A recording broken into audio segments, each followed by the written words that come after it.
All right, good afternoon. Greetings, welcome. My name is Victor Begay. Here at NIC, I coordinate the American Indian Studies program, and I teach classes and the like.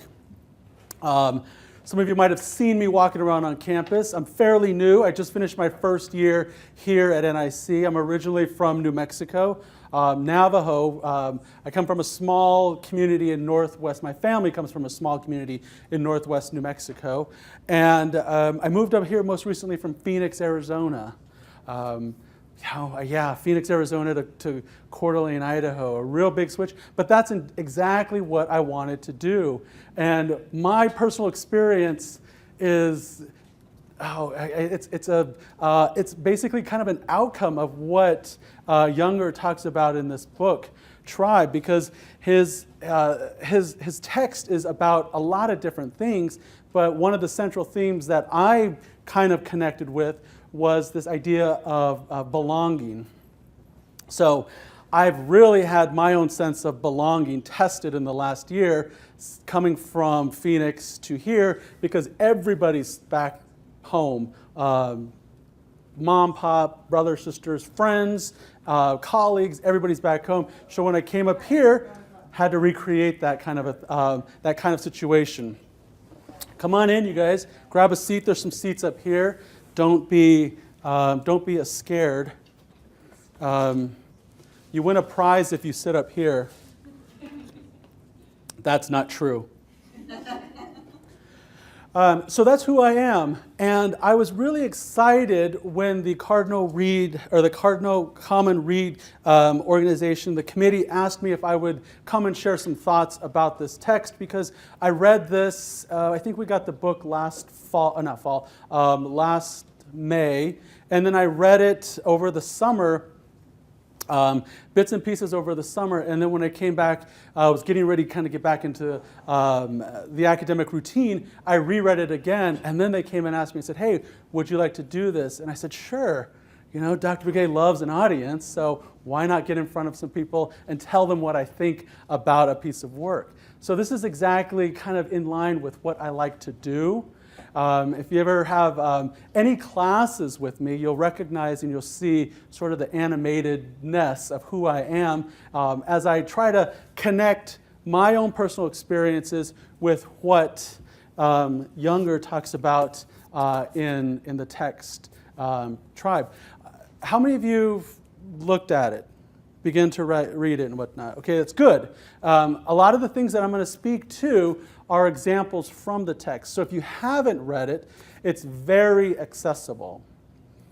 I don't want to use the word it's easy read. It's very accessible. It probably would take you, my best guess, probably about an hour if you just sat down and read it from cover to cover, about an hour. So I know we all have an hour in our day at some point to do that. So I encourage you to do that, because what you'll see is this text will rear its head in a lot of different ways over the next 2 semesters at least, perhaps in your classes and perhaps here on campus as well. So if you can't, or if you can, please get a copy. I think there's some in the library. I think you can check them out and things of that nature. All right, so dichotomies and experiences.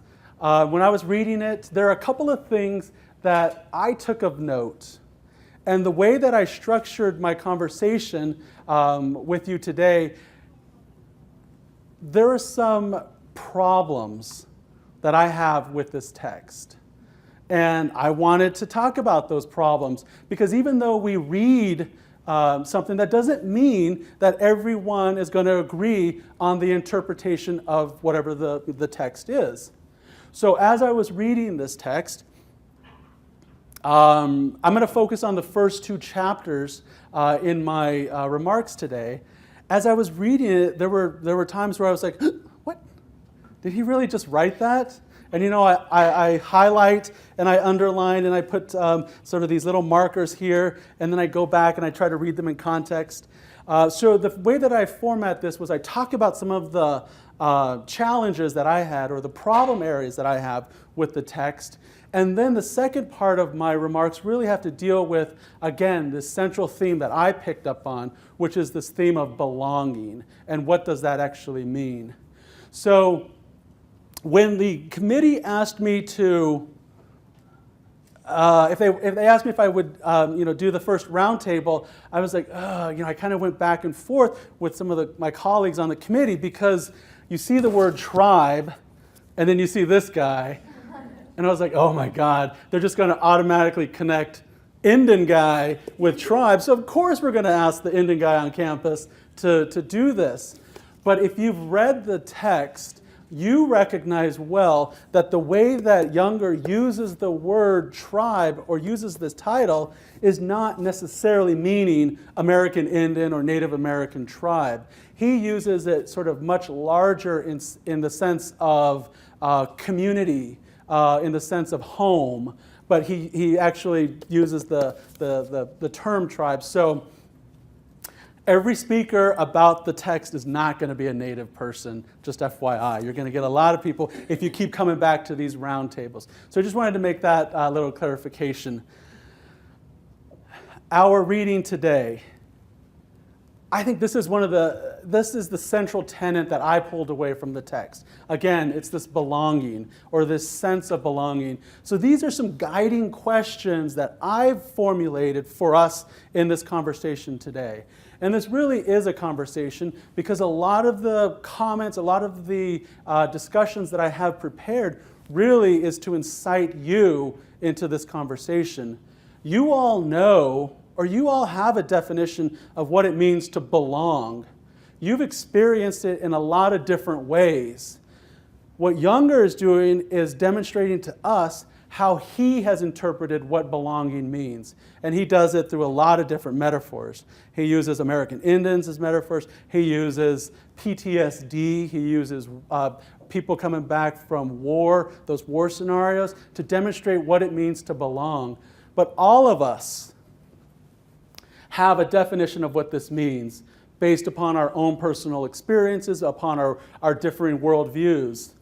My question is for you to think about as we move through this afternoon is, what does it mean to belong? What does it mean to you to belong? Because your definition might be different than mine. And then think about, how do you know it? How do you know that that's what belonging means? What are sort of the things what are some of the experiences that come out of your circumstances that demonstrate or that satiate your understanding of what it means to belong? And then probably more importantly, I think this is, again, another central tenet of what Junger speaks to is, what are the rules of belonging?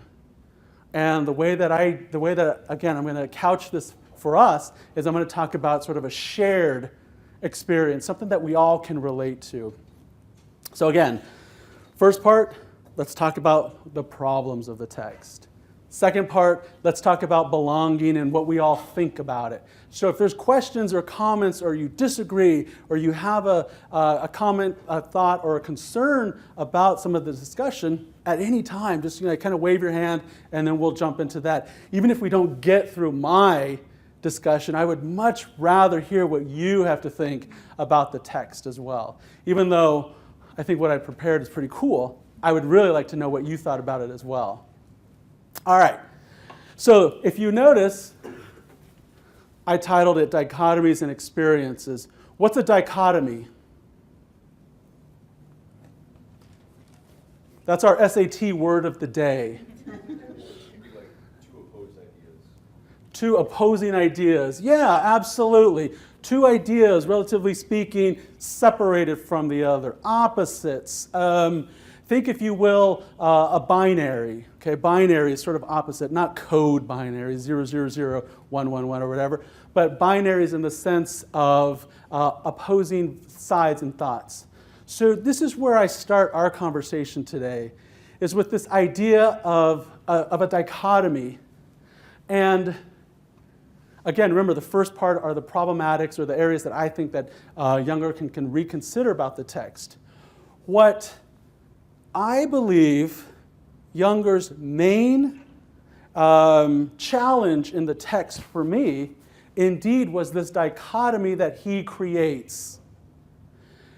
Well, it's his book, and he wrote it, and he can say whatever he wants, because when I review it, I'm going to say whatever I want back to him. I think he creates this dichotomy in the text, particularly, again, the first 2 chapters, whereby he uses the metaphor of Native American communities or Native American tribes. He creates this, and this is, he creates sort of, again, this binary, and a binary, for the purposes of our conversation, again, sort of this good and bad, this right and wrong, this for or against approach. And I am not a fan of binaries. I am not a fan of dichotomies because, again, specifically in the first 2 chapters, he uses the examples of American Indians, and he does it through a binary. Those of you that have read the text know what I'm talking about because he does do that. He says American Indian communities do this, American Indian communities do that, thereby suggesting that if you don't do these things, then you're not a Native American community and the like. And I find that problematic. I find that challenging. The main reason I find binaries challenging or dichotomies challenging is indeed because what they do is they tend to demonstrate or they tend to create a big T truth. Dr. Begay is so not about big T truths. Blah. In the social world that we all live in, and again, you guys know this by virtue of personal experience, in the world of social reality, what is true for me quite possibly won't be true for somebody else here. That's why I'm so against sort of these ideas of a big T truth. I think there's truths, lots of little T truths, if you know that philosophical argument of big T and little T truths.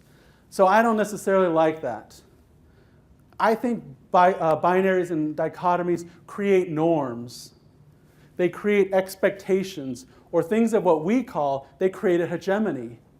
And here in mainstream United States, we indeed have American hegemony. We have an American norm. We have American expectations by virtue of a lot of things that you and I do. And it takes a much more nuanced conversation to kind of draw those out. But what we'll do at the end is you'll have an exercise to help us better recognize what these norms and expectations are. I think binaries favor a particular view or experience because remember, binaries, one side or the other. And then if you're going to choose one side, thereby negating the other. And then probably more so and even symbolically destructive is they minimize. So if you have 2 opposing views and you, relatively speaking, choose one side or favor one side, that means that you minimize or that you are devaluing the other side, the other point, the other view. And I think this is what Junger does in his text, in the first 2 chapters particularly.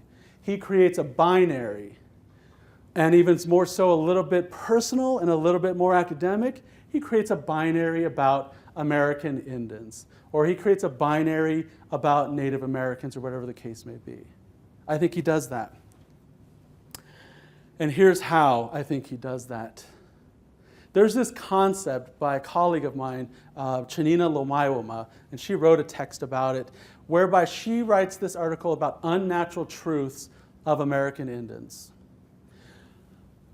Lomaiwama argues that unnatural truths are the invention and dissemination of distortions occurring because they, whomever they are, and in this case, those are colonizing powers, prove useful in advancing the various goals of colonizing nations. What she's saying to us is that there are certain assumptions about American Indian people that were created long before you and I were ever here. There were these assumptions, there were these unnatural truths that were created or that were cast upon Indian people. And you fast forward to 2018 today, a lot of times you and I still believe what we know about Indian people as to be truth, where Lomaiwama and myself would argue that those are not truths about Indian people at all. Here's an example of a binary she uses. Remember, binary, good, bad, right, wrong. whether lazy, whether lazy or noble, binary, drunken or stoic, binary, poverty-stricken or living in harmony with nature, we, meaning American Indians, we are lumped together in an artificial category that is anything but natural. Now, I'm not going to ask you to raise your hands if you believe these assumptions about Indian people, but I am willing to bet that all of you know these assumptions about American Indian people. You guys, not you guys, because you guys are all good and altruistic. Nobody at NIC believes this. But you guys, mainstream America, believes that Indians live in rural communities. Not all of you, but the majority of people. Most of you guys believe Indians are stoic. We're not supposed to smile. We're not supposed to laugh. Most of mainstream America believes that Indians are poor, which is ironic because now there's this larger conversation about how all Indians are rich because of casinos and how much free money we get from the federal government or free checks. Has anybody ever heard that before? I'm going to ask you to raise your hand now. How many free checks from the federal government? Yeah, about half of you. I've yet to receive a check. I'm waiting. I still got to get up and go to work every day because I have not gotten a free check from the federal government.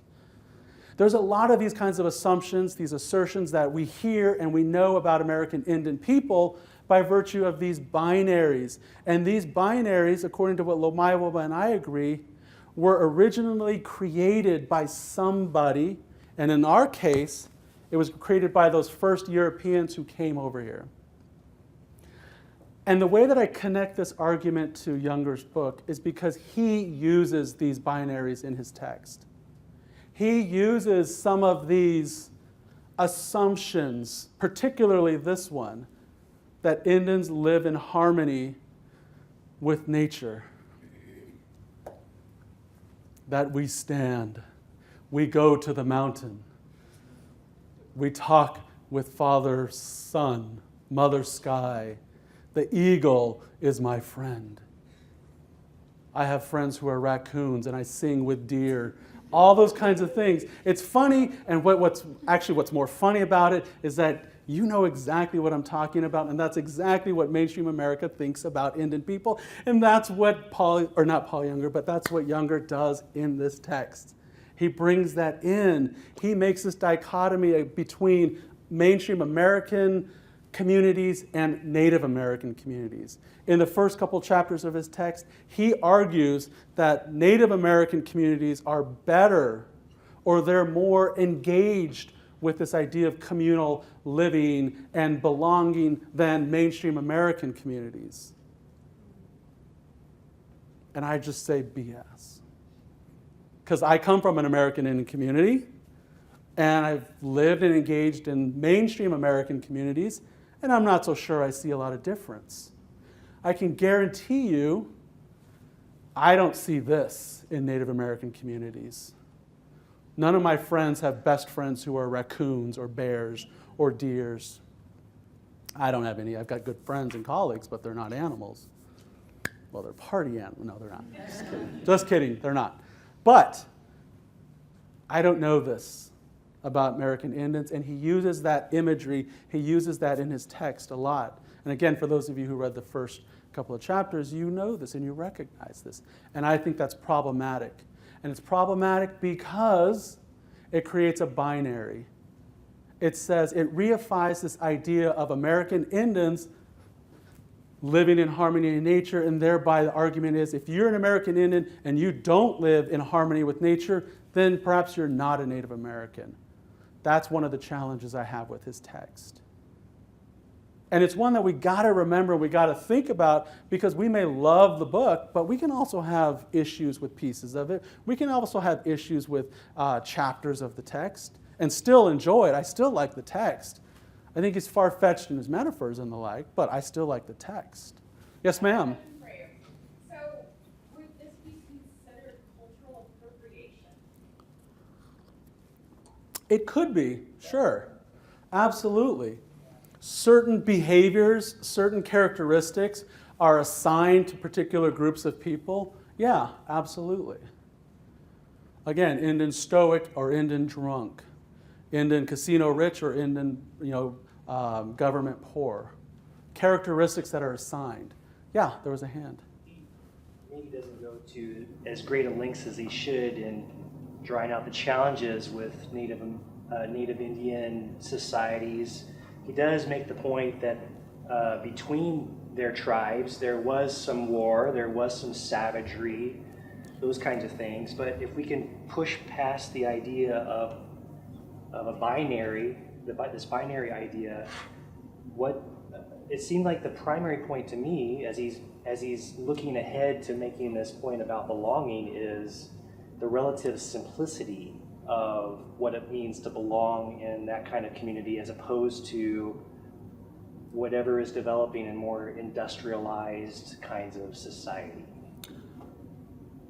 And he does speak to that. I think in chapter 2, he does speak to, I think he actually uses the words. I don't mean to promote a romanticized notion of American Indians or blah, blah, blah. I think he uses those words in his text. Then my question to him is, then why did you?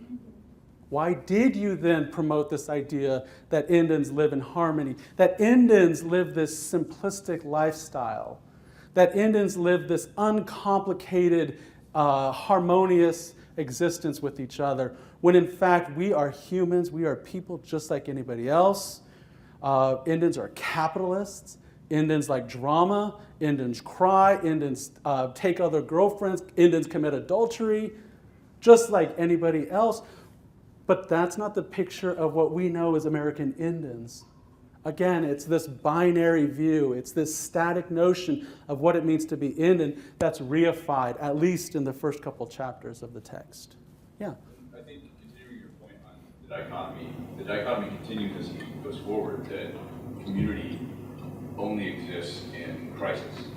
And that was a big piece that he viewed the tribe context as significant because it was continual crisis, that there was continual survival necessity, and that was why it was so rich and fulfilling. Right. And then as he pitches forward looking at belonging, he claims that current society can't belong because we don't have crisis. Raise your hand if you don't have crisis in your life. Not a one. Not a one. Not many. I would say they're more, in that case, I would say usually those are more personal crises rather than like a communal, like there was just an earthquake or something like that.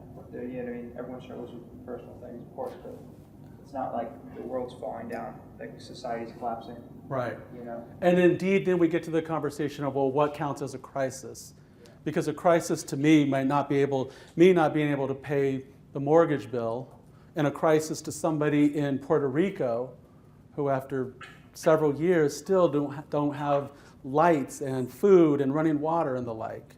So we then get again to that challenge of interpretations and perspectives. What is a crisis to us in this room may not be a crisis to somebody else outside this room. So we get to that, and he does carry that on, and that's why his examples that he brings in, sort of with his experience in the wars and such, that's where it comes to head with his idea of belonging. So he argues, my view of what he argues, is that native lifestyle is complementary to belonging. Ish.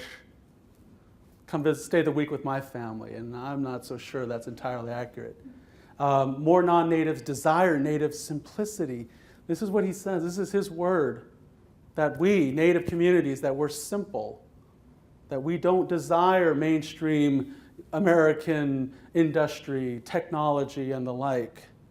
Again, talk to my nephews and nieces who can't get off their mobiles or live without their iPads like any other kid in this country, most likely. Native communities are opposite of American success. I don't know. I'm standing in front of you talking about this academic subject at an academic college. In my perspective, what I wanted to be when I grow up, this is it. I accomplished it. I think I'm a success according to what my goals and achievements were designed to be. Goals and ideals of Native communities were opposite of American. Oh my God. Indian communities, Native communities, they want a roof over their head. They want water. They want food. They want to go to the mall. They want to go see the new movie. They want a car that starts. They want a big bank account, just like anybody else in America. Yeah. I'm just wondering if you could comment on your, I guess, the experience of like current day Native communities, which I understand are various. Like it's very diverse what the experiences are. But he's using this mythological, what it used to be like before Columbus, kind of, but which none of us know. Like there's no, very few like verifiable facts about what they wanted. So he's kind of creating a myth and then using it as his binary standard. So I'm wondering, like, how does the argument continue? I didn't read the whole book. I just read the first couple of pages and I had immediate problems with it and wondering, does he set up like a false argument? Is there no ability to attain belonging if what he's holding up is mythological? I don't think so. Again, for those of us that have completed the text, I think we can all agree that his book, his central thesis is belonging. I think we can all agree that we get it. We see what he's trying to accomplish in the text. I mean, that's what my takeaway is, indeed. But to scaffold it, for you teachers out there, to scaffold it or to build it upon this, to make your arguments that what I'm going to say at the end of the book is true because of these first couple of chapters, I find problematic. The first couple of chapters, again, I find problematic for these reasons. Created a binary to demonstrate belonging, that Indian communities are impoverished, and that only dangerous activities, somebody mentioned that like through wars and through natural disasters, do people actually come to sort of this communality in sense. Again, it's simplified both native and non-native communities. So he, by virtue of saying that native communities don't want this technology, he's arguing that all other Americans, which again he kind of assumes that we're not Americans, since we're outside of this American success, that Americans only want technology and industry and the like. And I'm not so sure that that's an accurate statement either. And then probably to the more point here at the front table is he reified sort of these natural truths of Native people, this mythology of how life might have been back in the day, before Columbus or even after Columbus's time. Yeah. I've been thinking about something while we were talking. I just wondered if any of these ideas maybe apply or are applicable to like a pre-modern era, you know what I mean? When like European settlers are like crossing the Atlantic, coming to America and stuff like that, and you know more Native tribes are living here, like not Native Americans, they live here, right? I think a lot of the context he was writing about applies to like a pre-modern era, you know what I mean? And I wondered what you thought about that, or how that applies to what you're saying. Again, that's a much longer, nuanced discussion, but it's a great question in that I think the essence of the question is, how do I, Dr. Begay, compare Indian communities today in 2018 with Indian communities prior to as much contact has existed, you know, up until this point? Again, a much more nuanced conversation. I'll let you read my dissertation on that kind of, but you won't. For the purposes of our conversation, I think it goes back to those unnatural truths. I think those unnatural truths, those stereotypes, I shouldn't use the word stereotypes, those assumptions, those generalizations that were made about Indian people by Europeans, I think those assumptions and generalizations still apply to Indian people today, when we all know that perhaps Indian people in 2018 may not maintain those characteristics. They may not hold those same attributes that American Indian people had in the 1700s or in the 15th century or the like. Because, you know, I'm older than some of you, but I'm not that old. I wasn't here in the 18th century or 17th century and the like. This is the only way, relatively speaking, that I know how to be American Indian, unless my experiences were different. It seems like he even kind of addresses that in the sense that he talks about tribes from other contexts, but he's applying the same assumptions on those tribes as he's applying to the tribes from the U.S. Right. Yeah. Absolutely. His general idea that tribes have a better community or more belonging or maybe more supportive and more connected applies throughout. I know Disney would love us to believe that. I know your U.S. history textbooks would love and forced you to believe that when you were all in high school. But I'm just not sure it's what happens in Indian communities since I was born. At least in my Indian community, because I can't speak for all Indian communities for that sake. Problematic pieces with the text, that piece. Back to our initial questions. I asked you guys to begin thinking about this stuff and the essence of belonging. And I do like his text about belonging because it did make me feel, that nice feeling. I was like, yeah, this is it. This is what we should, in my view, should is so relative. This is what we should be striving for in our society. Communalism in a lot of different ways. What does it mean to belong? How do we know it? And this is you. What does it mean to belong to you? How do you know it? And then what are the rules of belonging? So, I can't use the example of belonging with my experience of American Indian tribes or an American Indian community because maybe you can't relate to an American Indian community. Or I can even make it even smaller.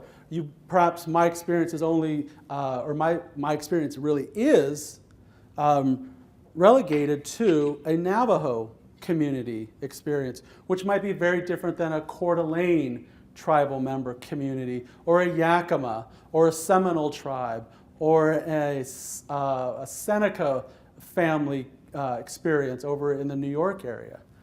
But one experience that we can use to have a conversation about belonging that we all can relate to is education. Particularly, the purpose of education, transmitting social norms, rules, values, and the generation. Education by example, meaning school. I know you guys went to school. I know you guys went to a certain amount of schooling because you're in this room right now. If you didn't go through a certain amount of schooling and you didn't do it well or good, to some respect, you wouldn't be here right now. You wouldn't be students and we wouldn't be engaged in this discussion. So we have to look at these kinds of things. We have to look at how we all can relate to education here, relatively speaking, here in the United States. Think about the purpose. The purpose of education is to transmit stuff from one generation to the other. That's what we do in school. That's what we do in elementary school, in middle school, and high school. But then you have to ask yourself, whose norms? Whose norms are being transmitted? Is it yours, your mom's, the lady down the street, or some random school board, or is it some larger state board or some large federal board? Stuff to think about. Here's an example. No Child Left Behind back in the day. ESSA, Every Student Succeeds Act. These are large federal acts that governed, well, some of you weren't governed under these, but some of you were. How many of you went to high school when you had to start taking a test to get out of high school?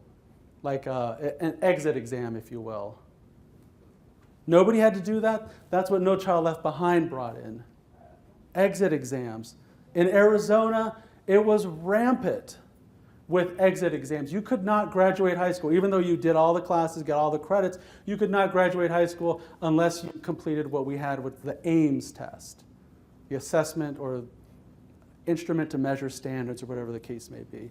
And that's an example of what No Child Left Behind. And so again, you have to ask yourself, whose norms are these? And these are large federal. Are they yours, mine, my mom's, my dad's, whose? Stuff for us to think about.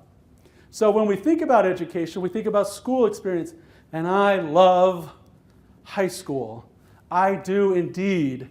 I love high school. That's going to be our common, relatable experience, you and my, because you had some high school experience. I had high school experience.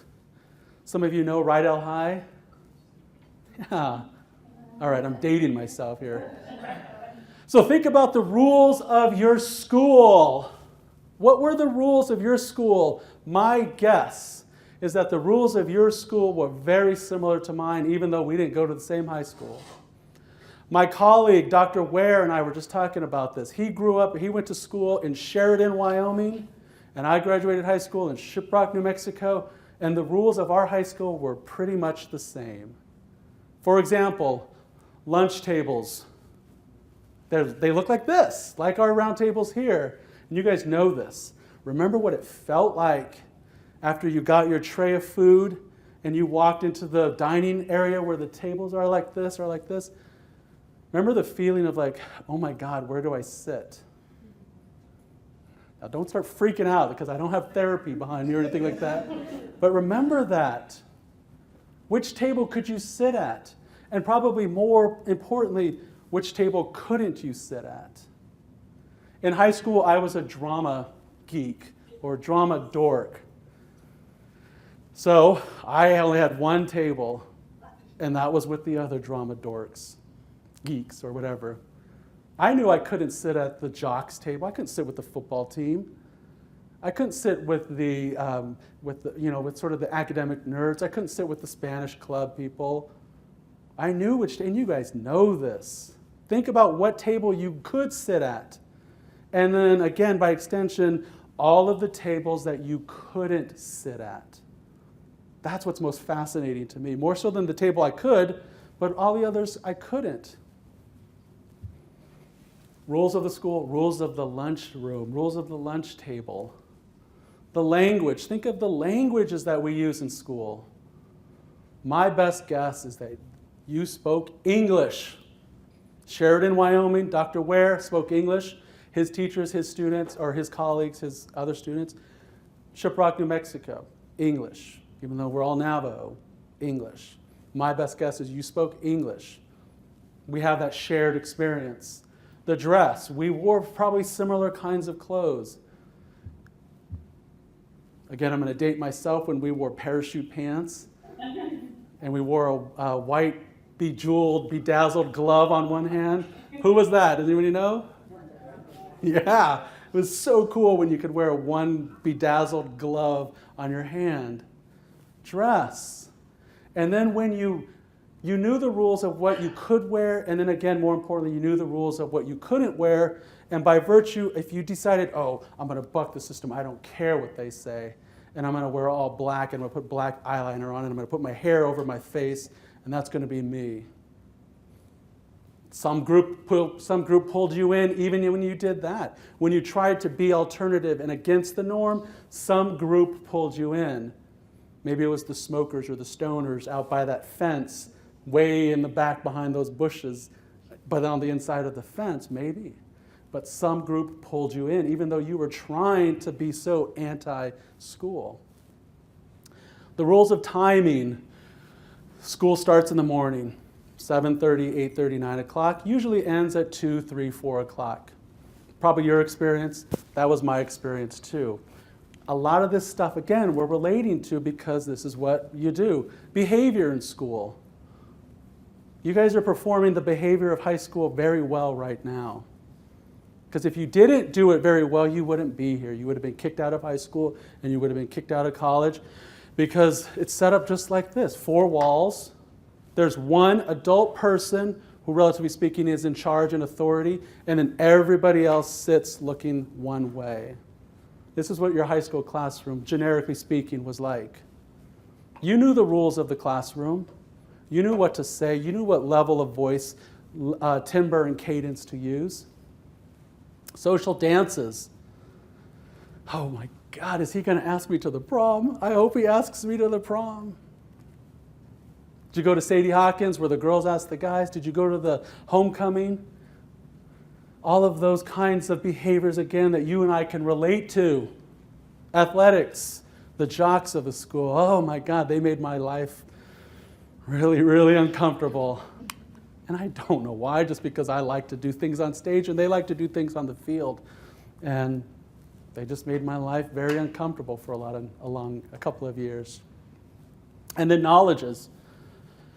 What kind of knowledge did you bring to school? What kind of knowledge was accepted in school? These are the kinds of, where I'm using high school again as what you and I can relate to. Because all of these things, all of these criteria, I have an experience and you have an experience of in high school as well.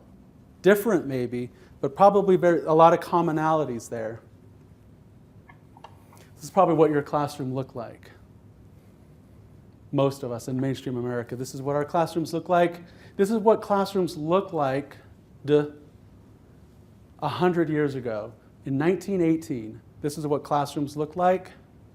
And relatively speaking, 200 years ago, in 1818, if there were formal classrooms here in the United States, formal classrooms in Europe, this is what they looked like. 200 years, we're still using the same format of teaching. Even though, are we the same people we were 200 years ago? No. But we're still doing the same things in these institutions and in these schools. Because what we're doing is we're creating a sense of belonging in our school and then extrapolated out to larger mainstream America. So think about these questions here.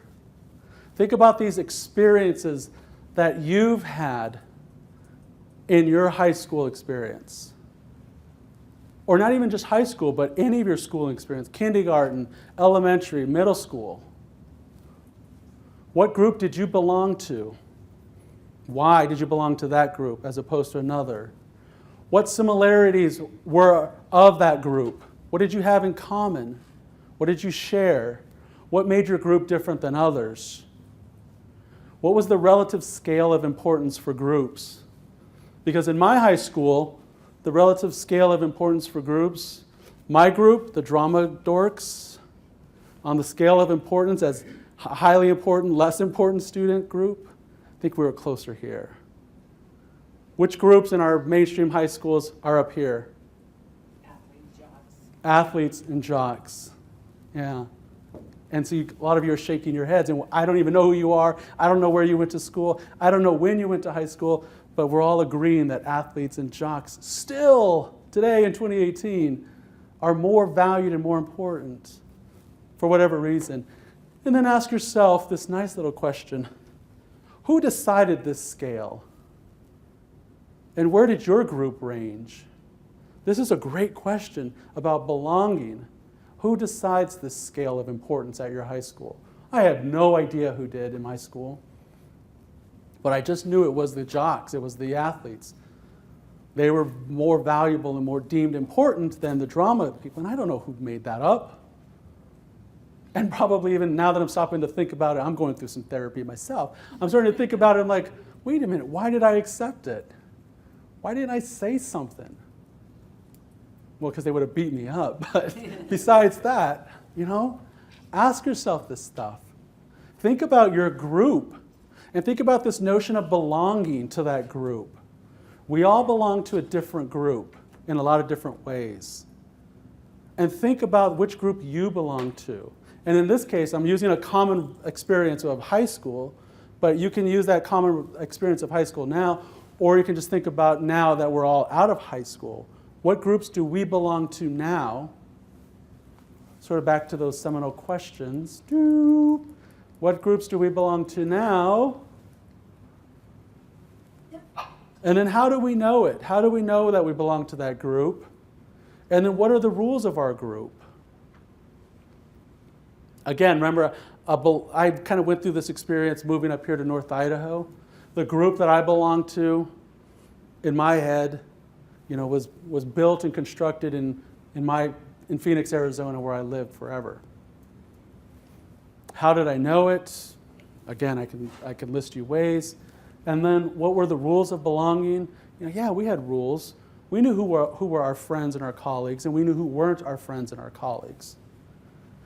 So what I'd like you to do, oh gosh, he's going to put us to work. Yeah, he's going to put us to work, is we're going to have about 5-10 minutes that I'd like you just to ponder some thoughts that I have jotted down here at your table. It's all about your experience and belonging. So just take a quick couple minutes, think about it. I was going to do this large exercise. It's all about belonging.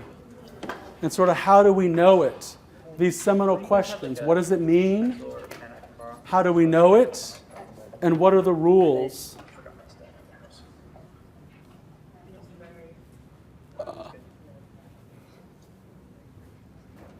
Again, questions to begin eliciting thoughts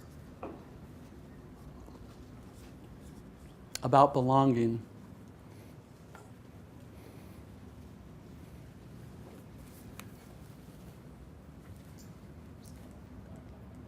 Boom, boom, boom, boom, boom, boom. Aw, I love high school. This is why I work in high schools now. No. This isn't high school, not here. I mean, I work with local high schools, is what I mean. Because I love it. Because I only wear pink on Wednesdays. I love it. Some of you know that. I'm not a mean girl by any means.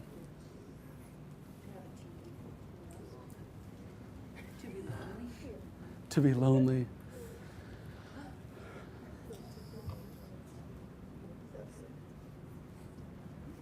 So let me ask the group, as you begin pontificating your thoughts and your responses to the yellow sheet here, just throw out some questions. I'm going to ask for some brave volunteers. I told you about my high school group that I belong to. So somebody share their high school group that they belong to. Somebody brave. Got one right here. Right here. All right. What's your name? Elena. Elena. Yes. Where did you go to high school? I actually went to an online high school. So this is going to be drawing from my experience with my extracurricular activities as well as my NIC experience, because I was a dual credit. Okay. So I hung out with the theater kids.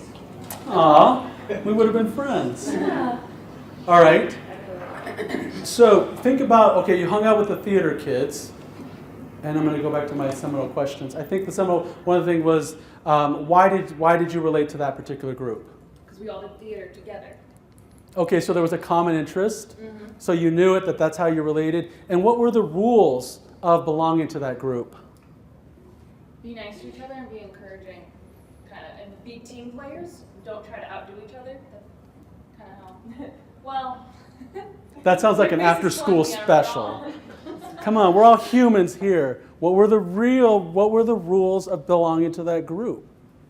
So you guys were all nice and touchy-feely, and nobody ever talked smack about anybody else or anything like that? Not necessarily. Okay, well It tell was me the just- rules. What were the rules of belonging? It was just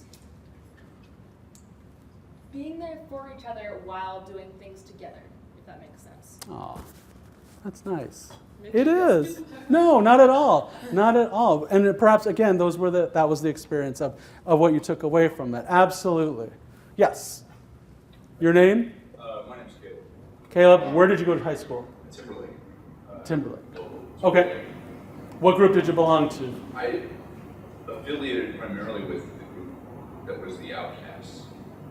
And I think that the reason that I did, like they didn't fit into other normal, they were like the rockers, the punk kids, the D&D players. And the reason that I hung out with them is that there weren't rules. Like, all you had to do was accept everybody else and in the group, and you were part of it. Therein lies one of the rules. Yeah, so the rules was acceptance. Like, as long as you were willing to accept the other people, they were willing to accept you. Which I appreciated that liberty. Because Yeah. you could express yourself however you wanted to express, pretty much, as long as you weren't ostracizing the other members. Right. And Yeah. I felt like I could have belonged in many of the other groups, but they had more rules. And I didn't like that. Yeah, the jocks rule, one of the rules probably was you have to work out and bench lift and things like that, and I couldn't do that stuff, possibly. Somebody else? Yes, ma'am. My name is Jaden, Jaden, and what high school did you go to, or where did you go to high school? Kalispell, Montana. Kalispell, Montana, all right, context. And I was an athlete, so I am the jock. All these girls are like, ew. And guys. Some of our rules, it just like to be an example, because people were always looking at you, so you had to be held to a higher standard. Okay. I feel. There were also, we had a lot more, I don't know, we could get away with more things because of our Right. standard. And we all know that. They got excused from class more so than we did. I know that. Dichotomy right there, absolutely. Yes, rules. Every group has rules to how to belong. And probably, again, what's most interesting to me is when we stop and think about like the lunch tables or what group we belong to. What's interesting to me are the groups that I couldn't belong to. Like the jocks, or like the socias, or the greasers, or the pink ladies, or the T-birds, or whatever the case may be, or even the D&D players. They didn't want me, or the stoners by the fence and behind the bush in the back of the school. They didn't want me. Well, I don't know why, but that's what's most fascinating to me about the sense of belonging, at least from our shared experience of high school. Is that I knew which group I belonged to, and by virtue of understanding sort of these unwritten rules, I knew that I belonged to them because I followed those kinds of rules. I love this conversation about high school, but I think it's a great conversation for us to think about when we start thinking about belonging, how we belong, and why we know it, and sort of, again, what the rules are of belonging. Thank you, guys. Appreciate it. I think that's it for today.